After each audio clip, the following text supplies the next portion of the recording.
Hello guys, সবাই কেমন আছেন?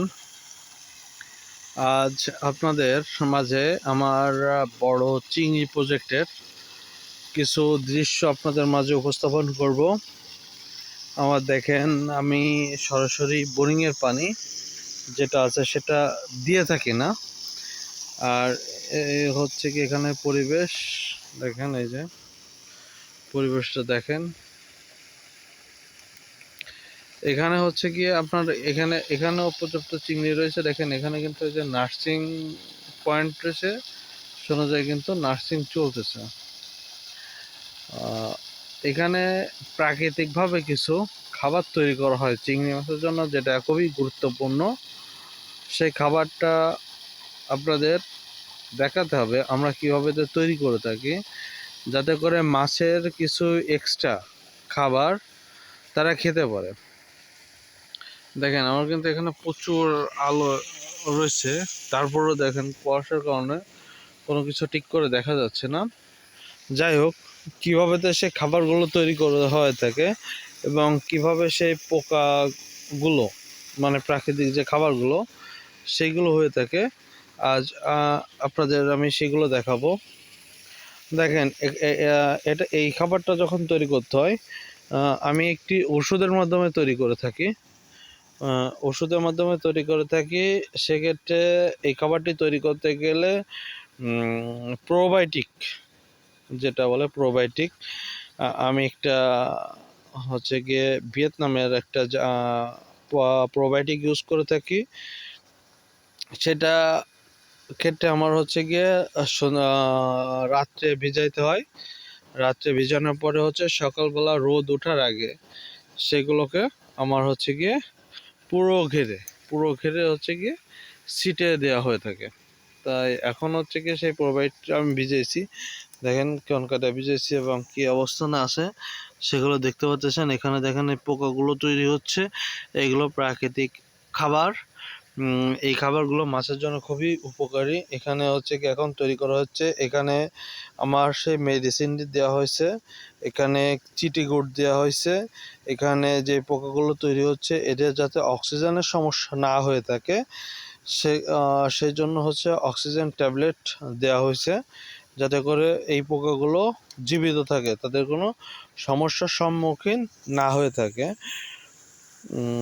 সেজন্য হচ্ছে কি এই পোকাগুলো দেওয়া হয়ে থাকে, মানে অক্সিজেন ট্যাবলেটগুলো দেওয়া হয়ে থাকে।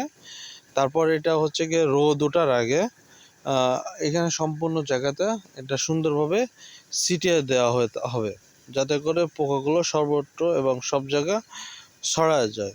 এতে করে যেমন মাছের একটি খাবারের সমস্যা দূর হয়, তেমন পানি পরিবেশটা খুবই সুন্দর থাকে এবং হচ্ছে গিয়ে মাটির গুণাগুণও অনেকটা ভালো রাখে, কারণ পোকাগুলো অনেকটা গ্যাস রিকভার করে ফেলে অনেকটা। আপনি যদি নিয়মিত প্রোবায়োটিক করে থাকেন তাহলে অক্সিজেনের সমস্যা কম হবে, তারপর মাছের গ্রোথটা অনেক বৃদ্ধি পাবে, মাছের প্রাকৃতিক কিছু খাবার পাবে এবং পানির পরিবেশটা খুবই সুন্দর থাকবে।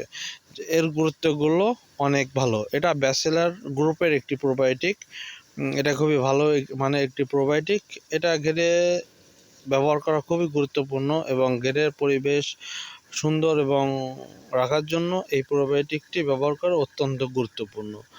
এখন আমি ভিজালাম, এই কারণে আপনাদের মাঝে সেটি দেখানোর চেষ্টা করলাম, যাতে করে আপনারা যদি এতে আগ্রহী হন তাহলে এইভাবেতে কাজ করতে পারবেন। আর এতে যদি কোনোটায় বুঝতে সমস্যা হয় যে এই প্রোবায়োটিকটা কোন কোন কোম্পানির আপনি ব্যবহার করেন, আমি দেখালাম না, কারণ কোম্পানির নাম আপনার যদি কারোর পার্সোনাল দরকার হয় তখন আমি পার্সোনালভাবে তাদের বলতে পারবো, কিন্তু এটা আমি ভিডিওতে প্রকাশ করতেছি না।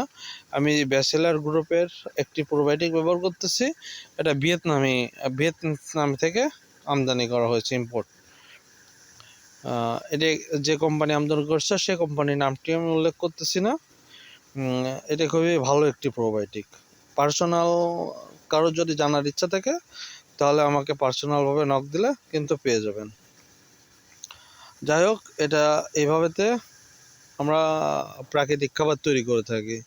আমরা হচ্ছে কি প্রযুক্তির মাধ্যমে খাবারগুলো তৈরি করে থাকি। প্রযুক্তি দিয়েই সব কিছু করতে হবে।